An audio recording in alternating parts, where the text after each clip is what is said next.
भाइयों और बहनों, महाराष्ट्र में इन्होंने अभी से अपना रंग दिखाना शुरू कर दिया है। आप देखिए, महायुति सरकार ने महाराष्ट्र की महिलाओं के लिए लाड़की बहन योजना शुरू की।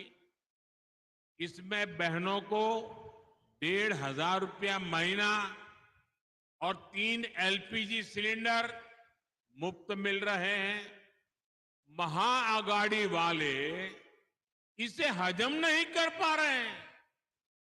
वो इंतजार में है कि उन्हें मौका मिले। महायुति की सरकार को अगर मौका मिला, जो मिलने वाला नहीं है, सबसे पहला काम ये शिंदे जी पर गुस्सा उतारेंगे और शिंदे जी ने जितनी योजनाएं बनाई है सब पर ताला लगा देंगे। महाआघाड़ी वाले चाहते हैं कि पैसा बहनों के हाथ में न जाए, लेकिन उनके दलालों की जेब में जाए। इसलिए हमारी माताओं बहनों को कांग्रेस और महाआघाड़ी वालों से जरा ज्यादा ही सावधान रहने की जरूरत है। साथियों, कांग्रेस जब सत्ता में थी तो अक्सर ये सवाल पूछा जाता था कि कांग्रेस को देश के विकास से क्या तकलीफ है। लेकिन जब से ये लोग सत्ता से बाहर गए हैं, इस सवाल का जवाब इन्होंने खुद दे दिया है। आज कांग्रेस के असली रंग खुलकर सामने आ गए हैं। कांग्रेस को अब अर्बन नक्सल का गैंग चला रहा है। पूरी दुनिया में जो लोग भारत को आगे बढ़ने से रोकना चाहते हैं, कांग्रेस अब खुलकर उनके साथ खड़ी है। इसलिए अपनी घोर असफलताओं के बावजूद कांग्रेस सरकार बनाने का सपना देख रही है।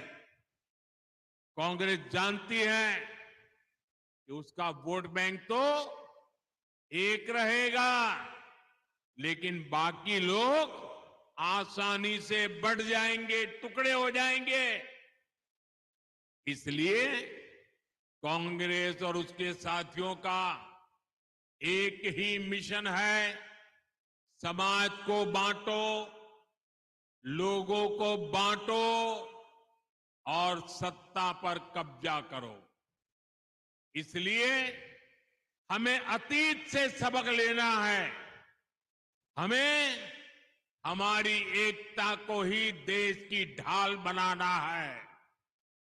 हमें याद रखना है, अगर हम बटेंगे तो बांटने वाले महफिल सजाएंगे।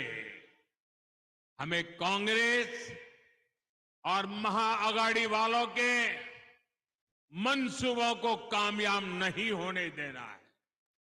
साथियों, जहां जहां कांग्रेस के कदम पड़ते जाते हैं, वहां बंटाधार ही होता है।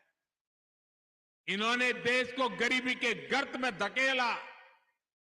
इन्होंने महाराष्ट्र को तबाह किया, महाराष्ट्र के किसानों को तबाह किया।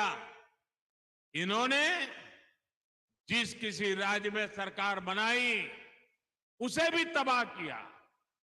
यही नहीं, इनकी संगत में आकर दूसरी पार्टियां भी बर्बाद हो जाती है। जो लोग पहले राष्ट्रवाद की बात करते थे, वो अब तुष्टीकरण की राजनीति करने लग गए हैं। आपको भी पता है, हमारी सरकार वक्फ बोर्ड के अवैध कब्जों पर बिल लेकर आई है, लेकिन तुष्टीकरण की राजनीति में कांग्रेस के नए नए चेले वक्फ बोर्ड क्या हमारे बिल का विरोध करने का पाप कर रहे हैं।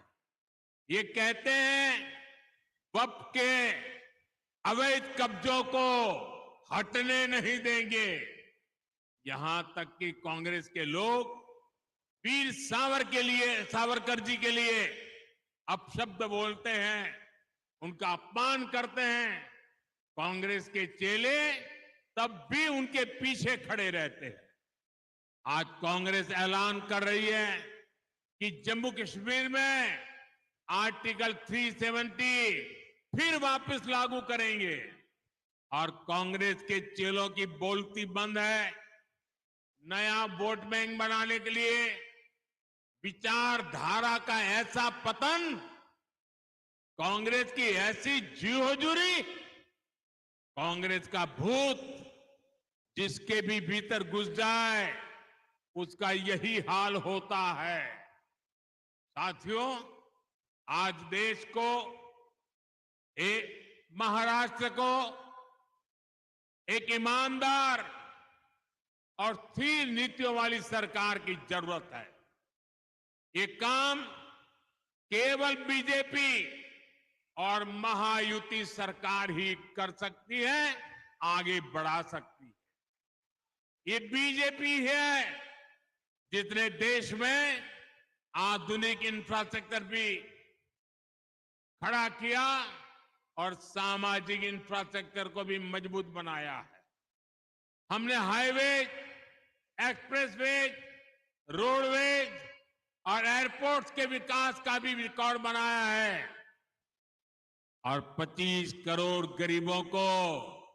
गरीबों से बाहर भी निकाला है।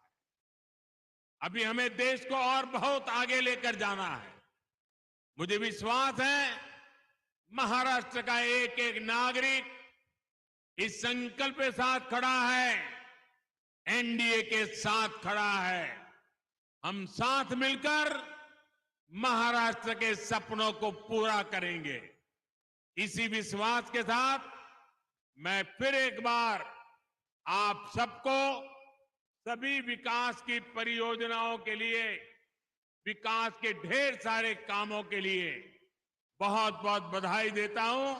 मेरे साथ बोलिए, भारत माता की।